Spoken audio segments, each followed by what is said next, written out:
Good morning. We can do better. Good morning. Good morning. There we go. I need that as much as you do because this is early, way too early for me, so this is fine. We don't have Mass at Christ the King until 9:30 in the morning, so I don't know what you people are thinking, but anyway, so a few years ago, several years ago now, when I was growing up, I grew up actually in Lima, Ohio. Do we have anybody from Lima or has been to Lima or heard of Lima? Good, because you just heard about it, you should all raise your hands. It's fine. Lima's a little town up in northwestern Ohio, and I grew up on a farm there, and we raised hogs, and we grew soybeans and things like that. So I am a farm boy by birth, and on the side, my dad worked for IBM, and we found out when I was 11 years old, 12 years old, that we were going to be moved to a foreign country. And it was really hard because I was used to everything about the farm. I was used to everything about living in Lima. I was looking forward to, sort of spending the rest of my life there doing who knows what. But at the time, Lima was all I knew. And we were told we were going to move to this foreign country where people spoke a different language and they wore different clothes. And I thought, well, what am I supposed to do? How am I going to cope? And that foreign country that we were going to move to was Texas. Do we have any Texans in the house? Anybody lived in Texas? Anybody heard of Texas? Okay, good. That's a give and take here, folks. It's fine. So we moved to Texas when I was 12, and it is indeed a foreign land. It is a foreign land, if you've ever been there, especially different from Ohio. And when you go down there, people do, in fact, dress differently. I don't know why they feel that they need to wear such big hats, but they do. And they often wear, the boots and the big belt buckles and things like that. Now, you get a few people like that around here, but nothing like that. And then they speak in different language. They have a whole different parlance. They have a whole different way of speaking. They have a whole different speed of speaking. Things are a little slower in Texas. Not to say that Texans are slow. I am kind of insinuating that. But anyway, just kidding. I actually like Texas very much. But we moved there, and then they say things like y'all and yuns. Well, they don't say yuns. That's up in northeastern Ohio. But anyway, it took some getting used to. And I was in 6th and 7th grade when I moved there. And, it was a very big adjustment because everything that I knew was completely different. I was used to growing up on a farm in northwestern Ohio, and now I was right in the middle of Dallas and Fort Worth, Texas, one of the biggest metropolitan areas in the United States. I was used to having neighbors that were a mile away, and now I had a neighbor whose window I could see through. Not that I looked, but I could see through it. They kept their blinds. Anyway, and I was in a neighborhood, and it was very strange, and it was very different to be in that sort of environment. And I had to learn a whole new group of people, and I had to leave all my friends and family behind. It was just my parents and myself. And it truly was, as we hear in the first reading, a land of exile. Not that it was a bad place. Actually, there was a lot of really great things about Texas. But it wasn't home. And it was never my home. And for the entire 4 years that I lived in Texas, I wanted to come home. But if it wasn't for that experience of Texas, I would have never become a priest because I met a priest down there who inspired my vocation. But it's interesting. Slowly, over the course of time in that 4 years, the things that became different, the things that were so strange, the people that I didn't know, all of a sudden became more familiar. And it represented for me and my family a very big change in our life. And change is very difficult for us to deal with. But change is something that happens in this world.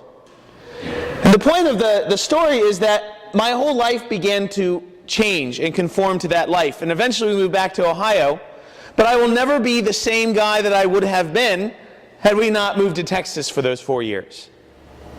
Now think about it this way. The man in the New Testament today was born blind.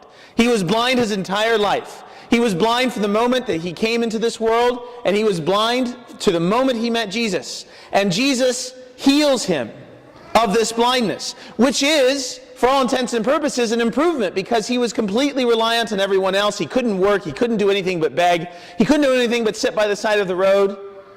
And Jesus comes and he opens his eyes, a great miracle. And then I suspect the guy said to himself, now what am I going to do? And so he stands up and he begins to follow Jesus. But his whole life is irrevocably changed. It is changed from the first moment he sees the sky. It is changed from the first moment he looks into the face of Jesus.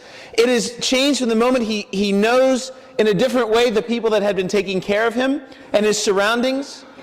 And his life would have never been the same, and I suspect that it took him some time to learn how to see.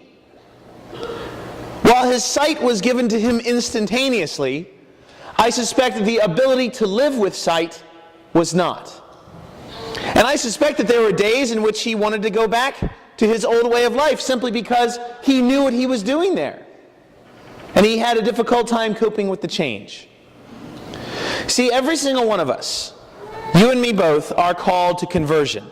And that is what this story is really about. And what conversion means, it literally means to turn toward Jesus. To do what this blind man did. To cry out for him and say, "Jesus, Son of David, have pity on me."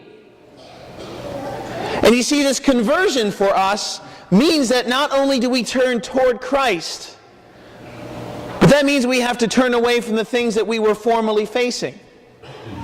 That means that we go from being blind to seeing. And that means a great adjustment for us. And so every time we encounter Jesus in the sacraments, every time we encounter him here on the altar, especially when we encounter him in confession, or any of the sacraments for that matter, it is potentially a life-changing event, because every single time we encounter him, it is a call for us to convert, to become more like him, to become more perfect as he is perfect, to grow in his grace, in his love, and his peace. And that takes adjustment. If we think about St. Paul when he was knocked off of his horse, it took him months in order to get used to living the life as a Christian, even years, and probably, I suspect, to the day he died. Every single one of us is called to that conversion. And even more so, this is what's even more important, is all of us, you and me both, are called to be saints. The saints do not have a special grace that is not offered to us. Every single saint that is a saint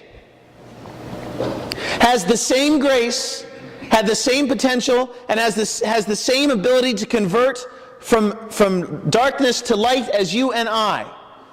The saints are not special in that regard. The saints are special because they chose to make the conversion. Now, people generally do not change. People change because of three ways.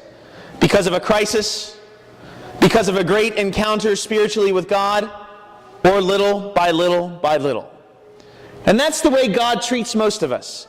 Yes, he sends crises into our life, sometimes so that we might turn away from the things of this world that will not solve the crisis, that we might turn toward him, much like we hear in the gospel today. Sometimes he has a plan in mind for us, and he touches our heart in a special way when he knows that we are ready.